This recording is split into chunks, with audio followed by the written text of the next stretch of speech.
So in this video, we're going to introduce the concept and the idea of something called the acid dissociation constant, which we abbreviate as K sub A, as well as the base dissociation constant, which is abbreviated as K sub B.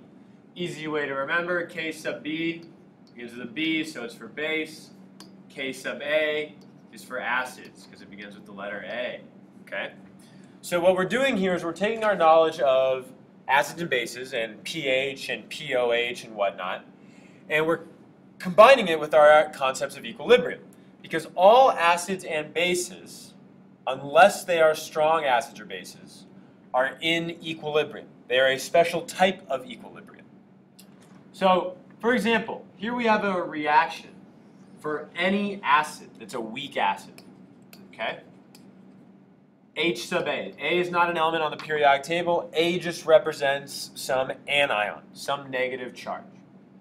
This is in equilibrium. We know it's an acid because it forms H+. So according to our Arrhenius definition, this is an Arrhenius acid. And therefore, we also form its conjugate base, which is the form of the acid after it deprotonates. It loses an H+. So what can we do with this? How do we write the acid dissociation expression, Ka? Well, it's the same way we learned how to write K for equilibrium. It's products over reactants.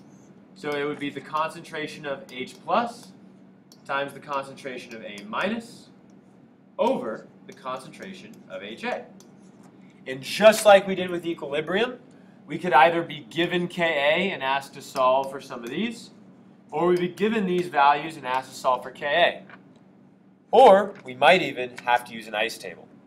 So we're going to do an example where that is true, combining our knowledge of pH with acid dissociation constants.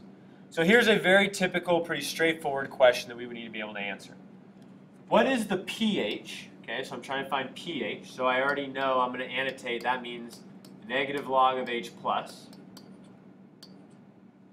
Of an acetic acid solution, here's the compound, if the concentration is 0.2 molar and Ka is 1.8 times 10 to the negative fifth. So there's a lot going on in this problem that we need to break down. So first, we know that we have acetic acid. I know it's a weak acid because it's not one of the 6 strong ones that I have memorized. So if I were to write its reaction, since it's a weak acid, I know it's going to form, once this dissolves, HC2, H3O2. It's going to be in equilibrium, forming H+, and the conjugate base, which would be this molecule, C2H3O2, negative charge after it lost its hydrogen. So I need to figure out the pH. In order to figure out the pH, I need to know the concentration of H+. I don't know that right now. I only know the initial concentration of the acid. I need to figure out what the concentration of H+ is going to be when it's at equilibrium. So the way I do this is pretty straightforward. I plug in my values, 0.2, 0, 0. This should be second nature to us by now. Setting up our ice tables, X and X, 0.2 minus X. So I have my concentrations at equilibrium. Now I need to write my Ka expression. K sub A would be the concentration of H+ times the concentration of C2H3O2 minus over the concentration of HC2H3O2. Now I just got to plug in my values. I know my Ka is 1.8 times 10 to the negative fifth. I know each of these values is x, so this is going to be x times x, which is x squared. And the numerator is going to be 0.2 minus x. What we can do is we can make the assumption here that x is very small. It's safe to make that assumption. So essentially, this is 0. So we're left with 0.2 in the denominator. So if we go ahead and solve for x, what you get for x is 1.9 times 10 to the negative 3. Now, this is our mistakes on the problem set. You're not done. The problem's asking for pH. So we need to get the pH, we do the negative log of H+. And if we take the negative log of that, we would get a value of 2.7. if walking through that last step or two confused you, just make a note of it so that we can go over it together in class. Because we're going to move on to another example. Same thing. What is the pH of a hydrochloric acid solution, HCl, if the concentration of HCl equals 0.2 molar? So again, asking for pH, I know that's negative log of H+. Next thing I got to ask, is this a strong or a weak acid? Oh, hydrochloric acid, HCl, that's one that you need to have memorized. That is strong. So what does that mean? That means it's not in equilibrium. That means it completely dissociates. It's a single arrow. All the HCl molecules will dissociate into H plus and Cl minus. So really, if we ended up doing an ice table for this, you'd be with 0.2 molar 0, 0, and it's not like it's a change in X. Really what's going to happen is all of this is going to get turned into your product. So essentially, we're going to have 0 here, negative 0.2, 0.2 molar H, 0.2 molar Cl minus. All of these molecules got converted into here. So the concentration of H plus is essentially going to be the same as the concentration of HCl. So this is your concentration of H plus. So this is easy. You don't need a Ka value. You don't need anything to calculate the pH of a strong acid except the concentration of the acid itself. So the pH here would just be negative log of 0.2. And if you do negative log of 0.2, you get a pH of 0.7 with significant figures. Now let's pause and think about that. Does that make sense? This is a strong acid. pH is very low. It's close to 0. With our acetic acid, which was a weak acid, the pH was 2.7. A much weaker acid than the hydrochloric acid based on the pH that we calculated. That makes sense. Kind of cool how it's all fitting together. So, that is true for strong acids. Make sure you make a note of the difference. We use ice tables for weak acids, not for strong. This value of Ka, we want to also be able to compare the strengths of different acids using Kas.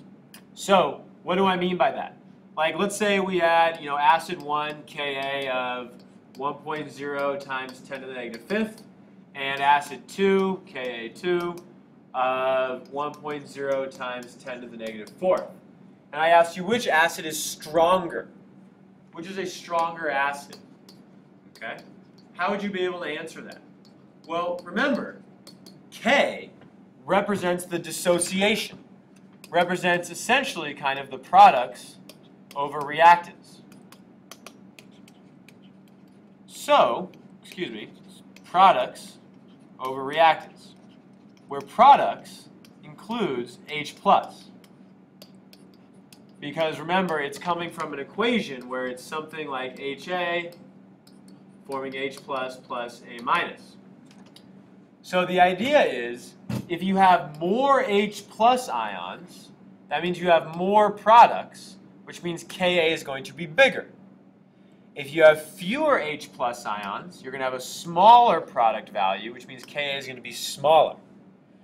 So how can we apply that to Kas to compare acid strength?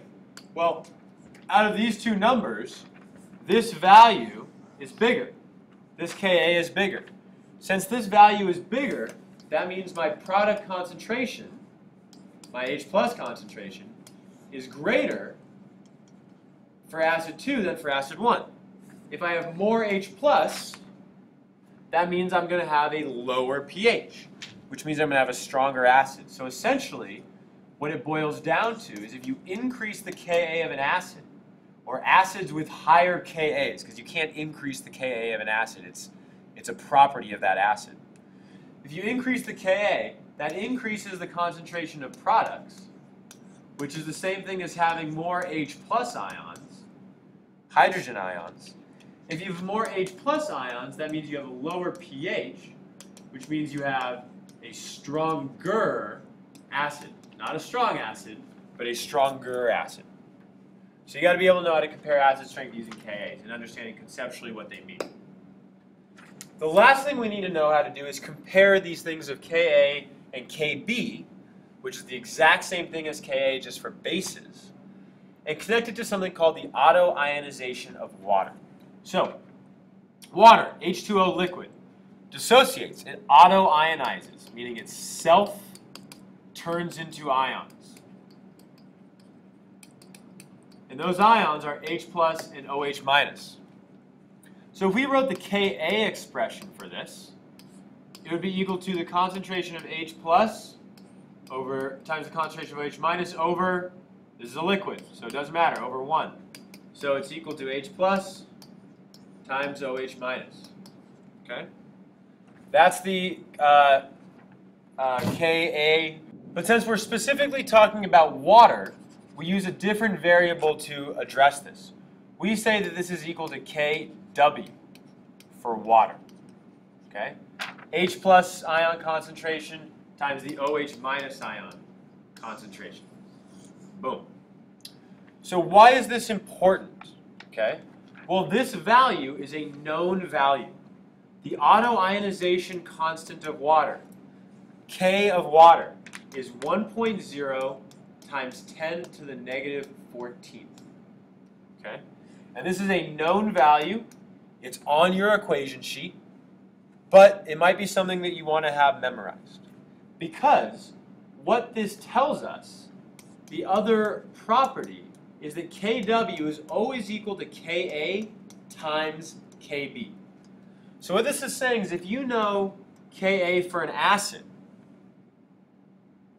you can figure out Kb for its conjugate base because this is a known value. It's always going to be 1.0 times 10 to the negative 14, unless you change the temperature. So why is that information important? How can I apply it? Let's return to our acetic acid example. This question asks, what is the value of Kb for the conjugate base of acetic acid, which is HC2H3O2 and Ka equals 1.8 times 10 to the negative 5th. So just for on the side, I'm going to write the dissociation to get the practice of writing these equations. Since this is a weak acid, because it's not one of my strong 6 ones, this is how this molecule is going to dissociate. Excuse me, O2 minus. This is the acid. This is the conjugate base. So what we want to figure out is what is the Kb value for the conjugate base? Well, we know the relationship that Kw equals Ka times Kb.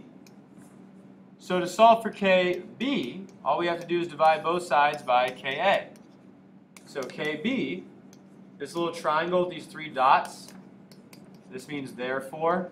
You might have seen that in math before. If you haven't, now you know. Therefore, Kb is equal to Kw over Ka.